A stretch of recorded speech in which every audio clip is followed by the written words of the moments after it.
The air that brushed her cheeks wasn't just chilly, it carried something older, denser, a weight, as if the city itself hadn't moved on from its history, as if it clung tightly to every bloodstain, every whisper that had ever slipped through cobbled alleys or iron gates.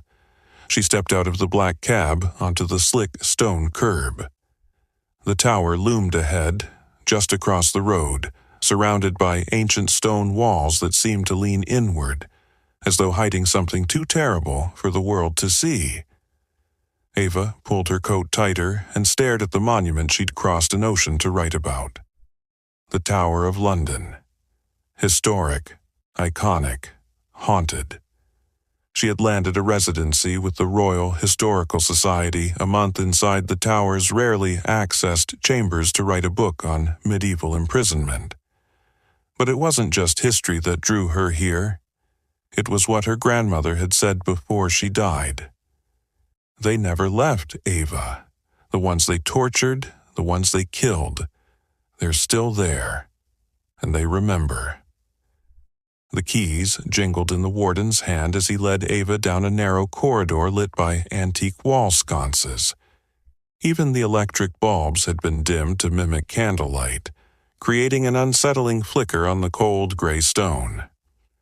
"This section's not open to the public," he said, his voice carrying the crispness of an old BBC broadcast. "No cameras, no tourists, just you and the tower." He stopped before a thick wooden door reinforced with black iron bands. With a theatrical twist of the key, the door groaned open. "This is where you'll stay." It's called the Warden's Room, though no one stayed in it overnight for decades. Except you, of course. Ava stepped inside. The room was surprisingly modest. One small bed, a desk, and a narrow window that overlooked the outer courtyard.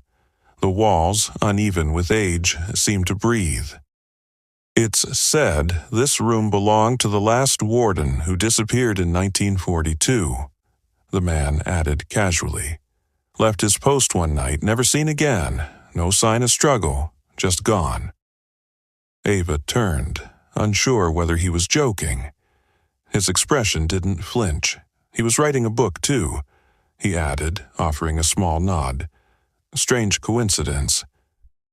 Then he turned and walked away. That night, Ava sat by the window with her laptop open. Rain had begun to fall softly, pattering against the glass. Beyond the window, the tower courtyard lay deserted, save for a solitary raven that watched her window like a sentry. She glanced at her reflection in the glass, then froze. A second face, pale, expressionless, hovering behind her. Her heart pounded. She walked to the center of the room, holding her breath, eyes scanning every shadow. Nothing moved. The air, however, had turned frigid. Ava shook her head. Jet lag, paranoia, old buildings do this. But as she sat back down, her laptop screen flickered.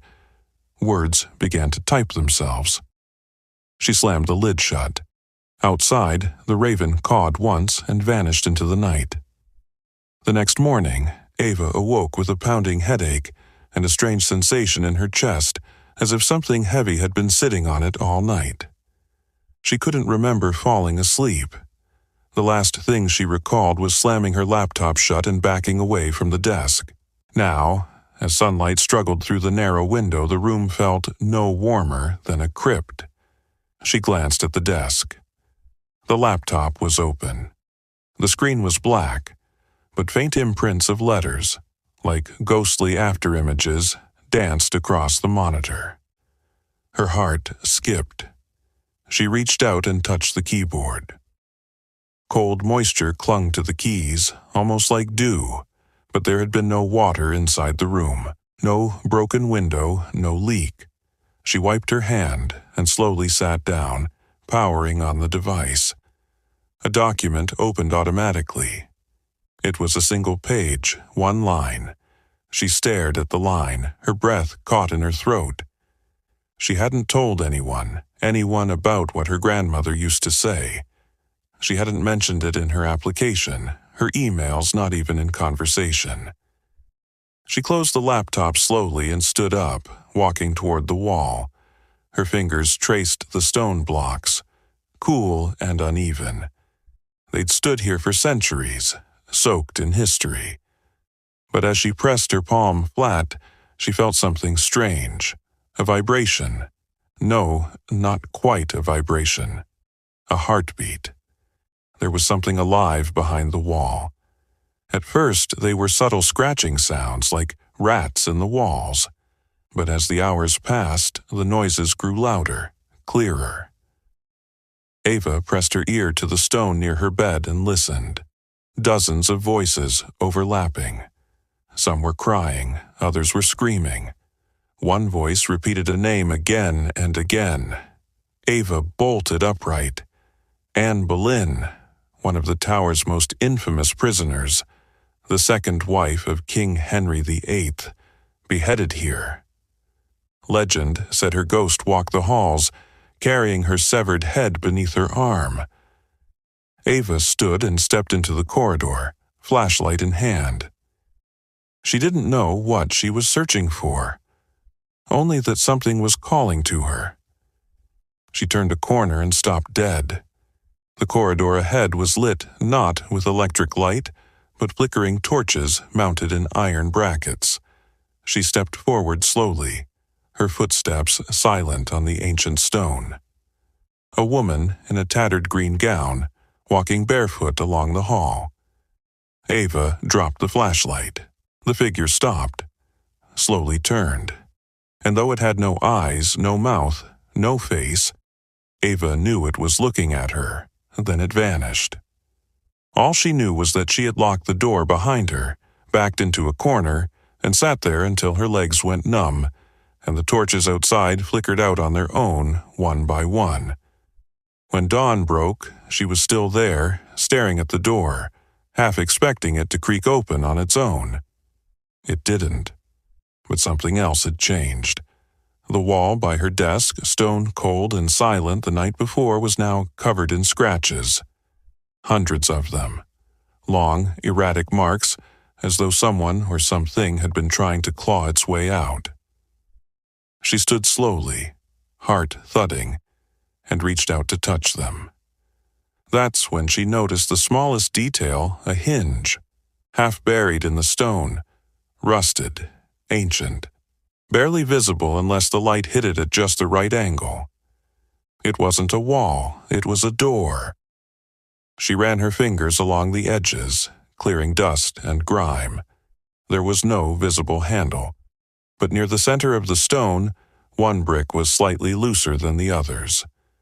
With a soft click, the wall gave way and creaked open an inch, revealing darkness beyond. She stared into it for a long moment. Then she grabbed her flashlight and stepped through. The passage sloped downward, deeper into the belly of the tower. Ava had read about tunnels below the Tower of London, most sealed, some lost to time. Places used to transport prisoners, hide corpses, or worse, carry out unspeakable rituals during the darkest days of British rule. She walked slowly, flashlight sweeping across ancient carvings etched into the stone. Some were names, others were dates. One read, "The blood is the key." She turned a corner and gasped. A vast underground chamber opened before her, lit by an impossible glow. At its center stood a circular stone table, ringed with iron shackles. Dried blood caked the floor. But it was what hung above the table that made Ava's skin crawl, and from them dangled dozens of objects, not tools, not weapons, but masks, hollow-eyed, mouthless masks, some human, some not. She approached one and reached out. The mask shuddered. Then the others began to sway, softly clinking against one another, as though stirred by a wind Ava could not feel. Then, all at once, they turned. All of them, facing her. Her flashlight died. She froze, her breath shallow, straining her ears. The masks were no longer moving, but the silence didn't last. The chamber filled with a low hum like chanting, but twisted and guttural, as though being whispered from mouths that had long since decayed. The sound wasn't coming from above or around her. It was beneath her. Ava backed away, hands stretched out in the dark. Her fingers brushed something rough fabric. She yanked back in panic, but it wasn't just cloth. It was a robe, a body, a skeleton slumped against the wall, dressed in the remains of an ancient warden's uniform. His head was tilted toward her, jaw slightly open, as if frozen mid-scream. In his hand, he clutched something leather-bound and brittle with age. It was a journal. Pages yellowed, soaked in old blood, but still legible. She flicked through the entries. Ava dropped the book, her pulse thundering. Behind her, she heard the unmistakable sound of stone shifting. A new door, one she hadn't seen, was sliding open across the chamber. She should have run. Instead, drawn by something ancient and unexplainable, she walked toward it. Beyond the threshold lay a long hall lined with mirrors, tall, cracked, and warped. They didn't reflect her correctly. In one, her eyes were hollow. In another, her face was missing entirely. She stopped before the largest mirror at the end, and watched, frozen, as a version of herself stepped out of the reflection. Same face, same clothes, but its eyes were black, and it was smiling. Ava stumbled backward, her spine pressed against the cold stone wall. The thing that had stepped from the mirror looked exactly like her, but every detail was off. The skin too pale, almost waxy, the smile too wide, the eyes nothing but ink-black voids, like bottomless wells. It tilted its head in mock curiosity. Then it spoke in Ava's voice, but not quite. You opened the door, you heard them, you came willingly. The mirror. Ava took a step forward. The chamber grew colder. Ava's breath began to fog. Do you know what this place was? The creature asked. Not a prison, not a palace, a mouth. The crown fed it blood for centuries. Kings, queens, traitors, children. The tower remembers.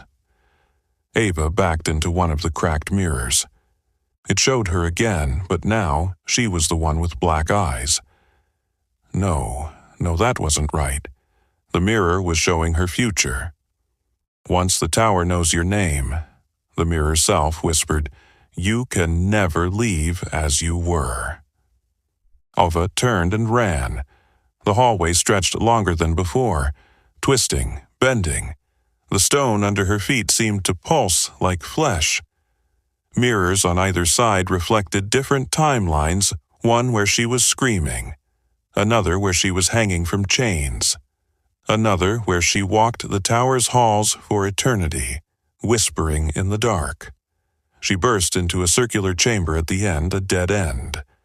In the center stood a pedestal. On it, a single ancient crown made of bone and rusted iron. A note lay beneath it. Put it on. Know the truth, or be consumed by the tower. Ava stood, chest heaving, heart hammering. Behind her, the mirror Ava stepped into the room, smiling softly. The moment her fingers touched it, pain surged through her skull. She screamed, and the tower awoke. Ava fell to her knees, the crown still clutched in her hands, her vision spinning. Shadows curled around her like smoke, whispering in languages she didn't understand, yet somehow remembered. Blood trickled from her nose. Her eyes burned. She wasn't just hearing the tower now, she was part of it. The chamber trembled. Walls bled. The air grew thick with centuries of screams. The mirror version of Ava watched silently, no longer smiling. I am who you become when you stay, the reflection replied softly. But you were meant to wear the crown. Ava stared at the jagged circle of bone in her lap. She knew, deep in her marrow, that this was the final choice. She could leave the crown, try to escape, and vanish like so many others lost in the tower's twisting guts. Or she could accept. She slowly raised the crown and placed it on her head. It bit into her scalp like teeth. Her scream echoed through the stone, rattling through forgotten corridors and sealed tombs. When Ava opened her eyes, she was no longer in the chamber. She stood atop the tower, beneath a moonless sky. The city of London stretched below, unaware of what stirred above them.